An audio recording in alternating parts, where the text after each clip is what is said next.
Hi everyone, it's Mrs. Wine. Welcome back to art class. This week we will be finishing our op art project.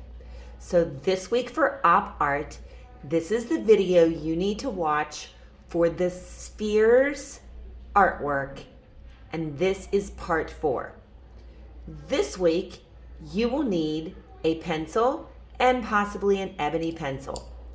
You will also need your artwork that you added color to. This week, we will be working with the pencils to add value and shading to make our spheres look three-dimensional. So before you start, you may want to go back and re-watch the shading video. And if you need to, you might want to do some extra value practice, because it's going to be very important that you be able to shade light to dark and that you're able to get that shading very smooth. So once you've done that extra practice, let's get started. The first thing we want to do is we want to do shading on our spheres. Now, even though we're going to do both spheres, today I'm going to zoom in and I'm going to demonstrate just on the smaller sphere for the sake of time. So the first thing I want to do is on my smaller sphere, I want to do some shading. So I'm going to clean up any pencil lines that I still haven't cleaned up. And then I'm going to shade all around the edge of my sphere. Now I want this shading to be kind of light. And if I used marker for my sphere, the nice thing is I can do that shading sort of medium to light. And if I used marker, I can shade right on top of all of those boxes. So I could just go all the way around, shading medium to light right on top of my sphere. Remember, when I'm shading softly, I want to hold that pencil very, very loosely. So medium near the edge, and then getting a little bit lighter as I come onto the sphere.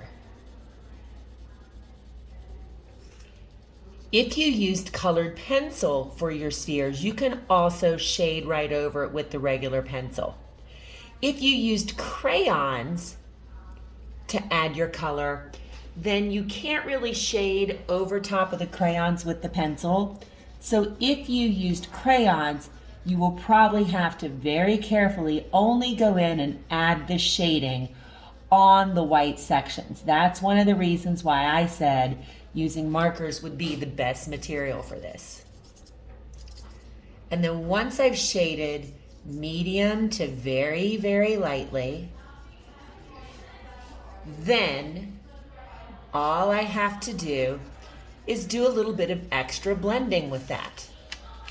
So I could either blend with my finger, or if you have a towel or a napkin, you can take that towel or that napkin. I like to twist it up really tight and then just go around to smooth that shading out. And that starts to make my sphere look a little more rounded, like an actual ball. The other thing I have to do is I have to make sure I put some shading under the sphere.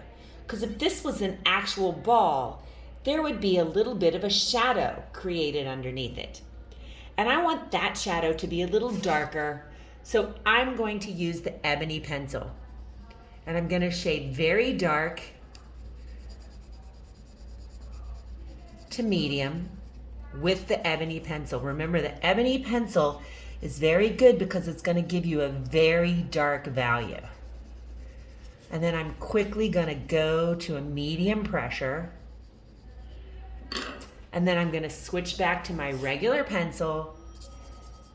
And I'm going to use that very soft pressure to finish that shading off very, very lightly. And again, I can shade right over top of the marker. And then same thing. I like to find a clean section of my napkin, and then I can just blend to make that shading nice and smooth. And that's it. I just want to keep going all the way around the edge. Sometimes I find it a little bit easier to just turn my paper as I go. So I'm going to shade dark right along the edge of the sphere. And then I want to gradually get a little more medium. The nice thing about the ebony pencil is it blends really, really well. So I don't have to press very hard, and I don't have to do the shading for a long time. I don't want my whole paper to become gray with pencil. I just want it to look like there's a shadow right underneath that sphere.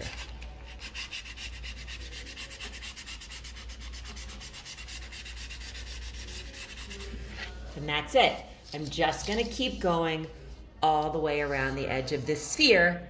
And when I'm done with this sphere, then I can move on and do the shading on the next sphere. If you have any questions, be sure and ask me in class. Remember, if you're not yet confident with your shading skills, it's okay. We just practiced it quickly one day.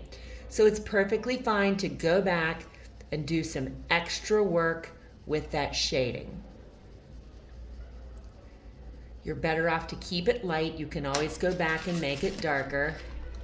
And once I've shaded my first sphere, then I can go around and do the second one.